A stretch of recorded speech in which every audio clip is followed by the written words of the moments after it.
G'day guys, welcome to my RXY's V2 video. Today I'm going to be talking to you guys about NRL Round 11 predictions for 2020 guys. Let's get started.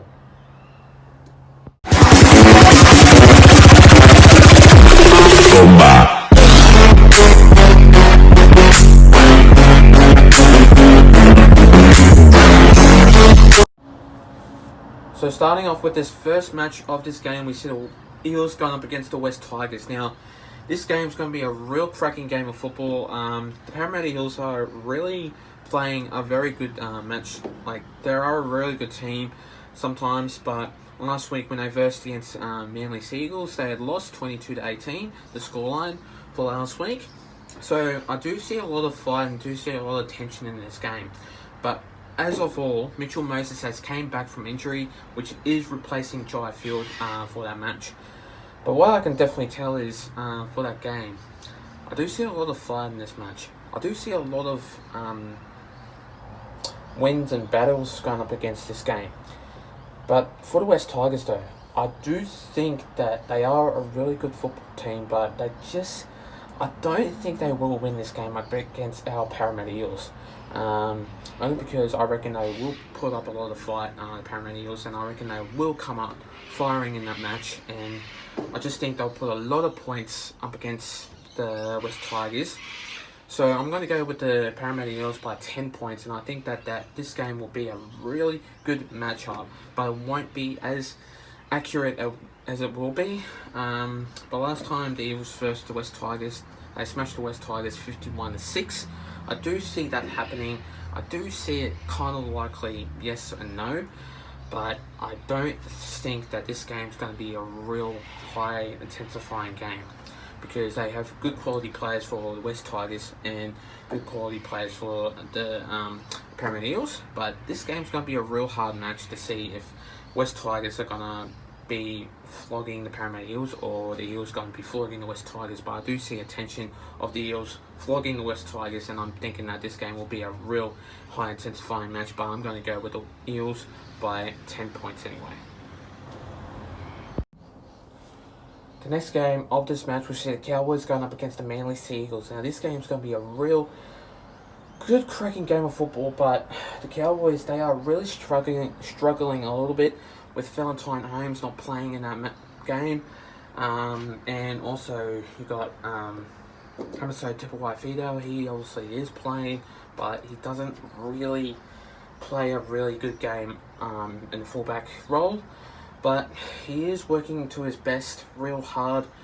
But the Cowboys need to have that good empathy in their team, which I think there's a rumour going around that Jonathan Thurston might be in that coaching role. I do see a lot of accurate things into that team. But when Jonathan Thurston coaches in that team, I do see a lot of intention into that game, and I reckon a lot of changes will be put into that squad anyway. But let's move on to the Manly Seagulls.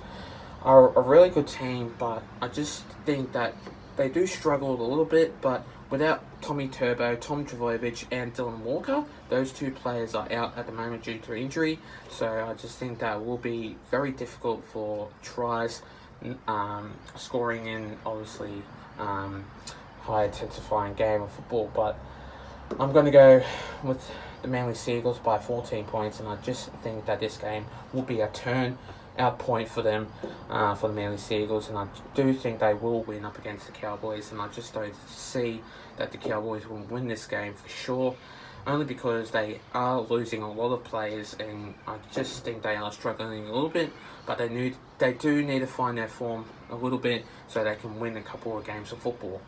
So I'm going to go with the Manly Seagulls by 14 points, and I do see this game being a real tight and turnout point anyway, but I do see a lot of tensions in this game going into a real high intensifying match anyway. The next game of this match, we see the Broncos going up against the Melbourne Storm. Now, this game is going to be a real difficult game, but I do see a lot of wins and a lot of high intensifying matches for the Melbourne Storm. they are a really hard football team to obviously beat against. But they've got really good quality players there, such as Josh Adokar. You also got Paul Momirovski, which he does really well sometimes. But you do see Jerome Hughes playing really well in that match. So is Cameron Munster. So is Nelson Asafo-Solomona. And I'm just going to name, you name it, like so much players in that match will definitely give you the benefit of the doubt anyway. But for the Broncos, I do see a lot of things happening for their squad in their club. But for Corey Oates, getting dropped is real high class.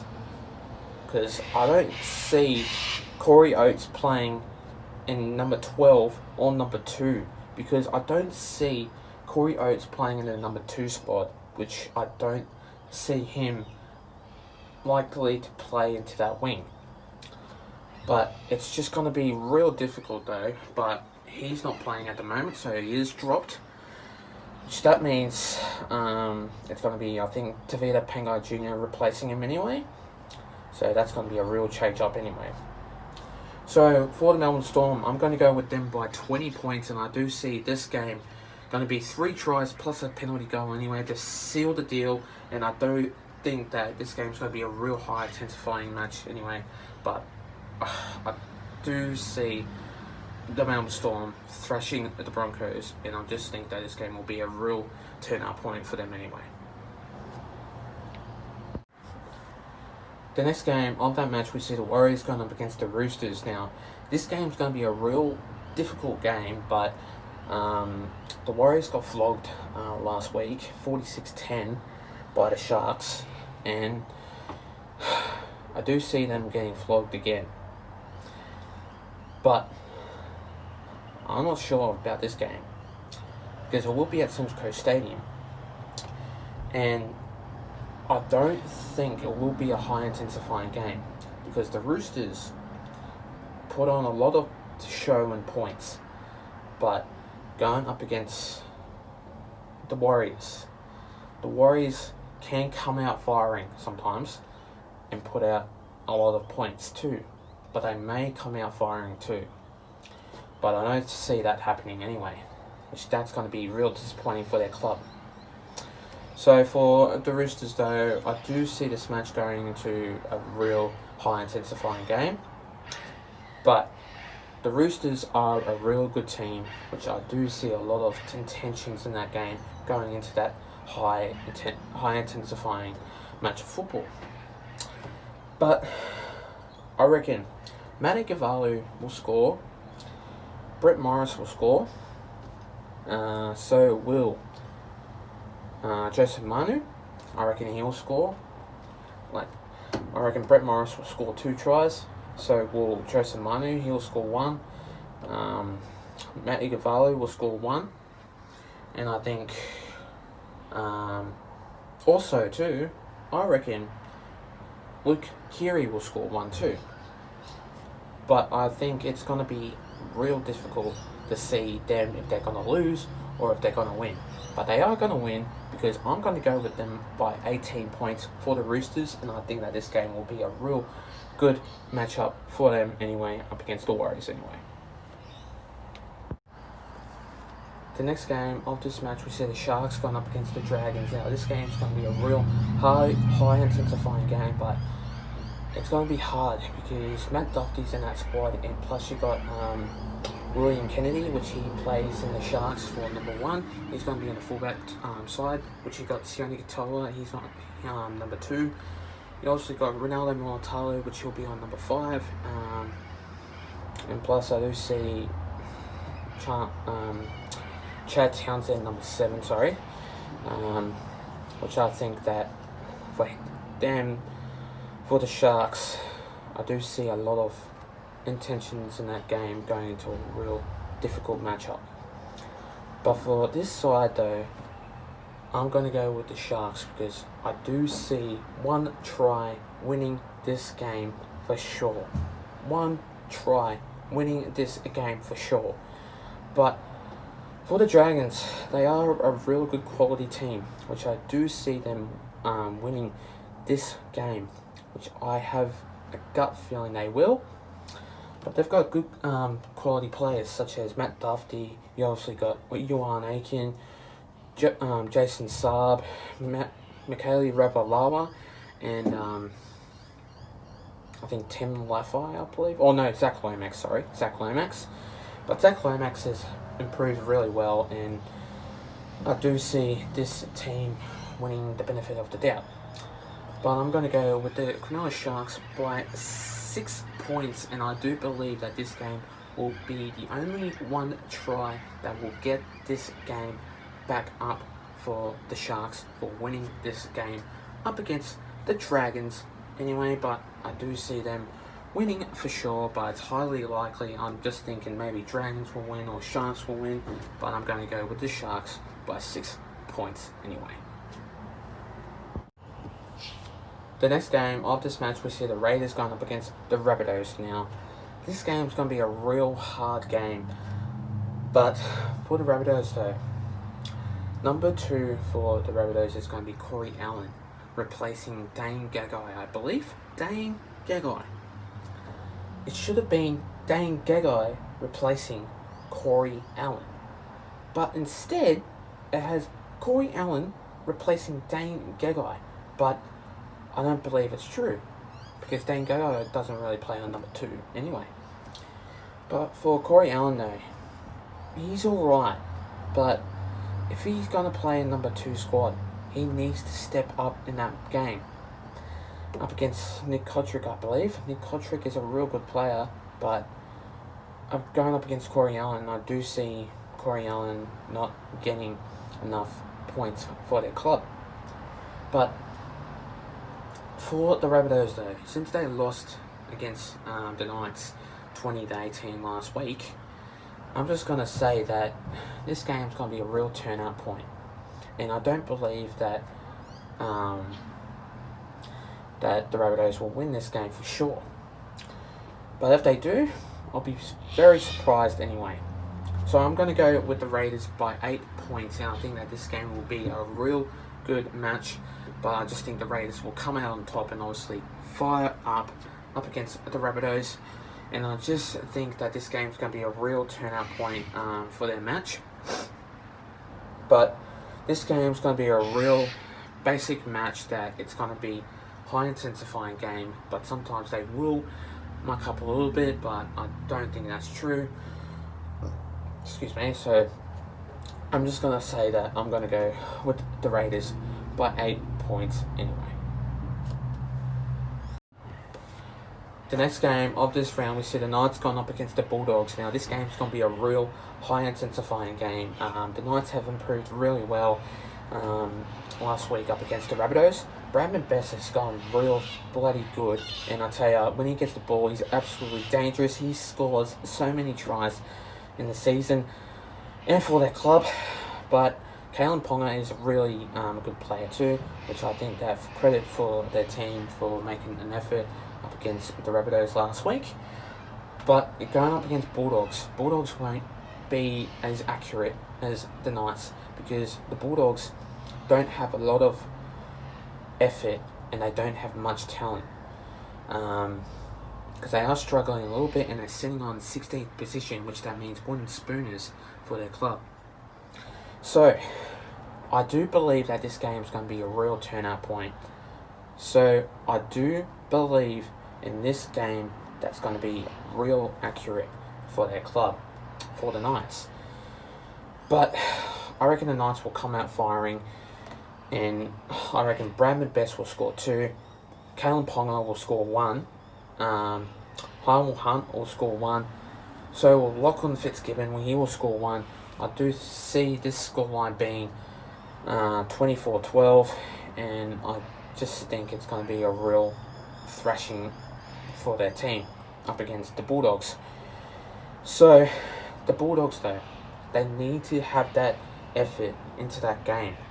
If they want to win every single match, they need to improve in every match they play. They can't just go out there and give it what they got, because like you don't know what you don't know what's going to happen for the other opposition that will turn like you guys around. So it's going to be a real turnout point for your club anyway. It's going to be real difficult, plus struggling anyway. So I'm going to go with the Newcastle Knights by 12 points, and I do see 2 tries will win this game for sure. And last but certainly not least, we see the Titans going up against the Panthers. Now, this game's going to be a real executing match, but the Titans are just as bad too, because they're sitting on either 14th or 15th, I believe, in that ladder, real bottom of the ladder, and they just need to turn things around for their club. But they have Corey Thompson in there for their fullback, and he needs to pull up his socks and needs to aim up his game for sure if you want to win up against the Panthers. But for the Panthers, since they came out firing last week up against the Cowboys, I do see this game for sure winning a lot of points in that match. But for the Panthers, they are a really good team, and I do see them thrashing the Titans. But I do see Stephen Crichton the scoring. I do think like Brenton Aiden will score. I reckon Caleb Aikens will get a try assist. I reckon Nathan Cleary will get a try, but also a try assist. Plus, I reckon what's his name? I think Brian Toho, but he's not playing, I do believe. I reckon James Mansell also too, he will score a try, only one. But for the Titans though, I just think 2 tries will get them winning up on that scoreboard anyway. But I'm going to go with the Panthers by 24 points, and I think this game will be a big thrashing up against the Titans, because the Titans are just terrible and they need to win a game of football. Because if they just keep losing and losing and losing, they need to have a good look at themselves and say, I need to win, I need to win. And if they do, they are a good club anyway. So I'm going to go with the Panthers by 24 points. Thanks guys for watching my video, guys. Stay tuned for more. I will be doing a couple of videos coming to you guys soon. Also, I'll be doing more videos coming to you guys soon, so stay tuned for more. Plus, leave a like and subscribe to my YouTube channel and for this video. And I'll see you guys in my next video. Till then, take care guys. Stay safe and have a good one. Plus, let's get up to 200 subscribers. We're sitting on 165 subscribers. That's a lot of subscribers there, but we're on the halfway point anyway. So let's get up to 200 subscribers, and I'll see you guys next time. Take care.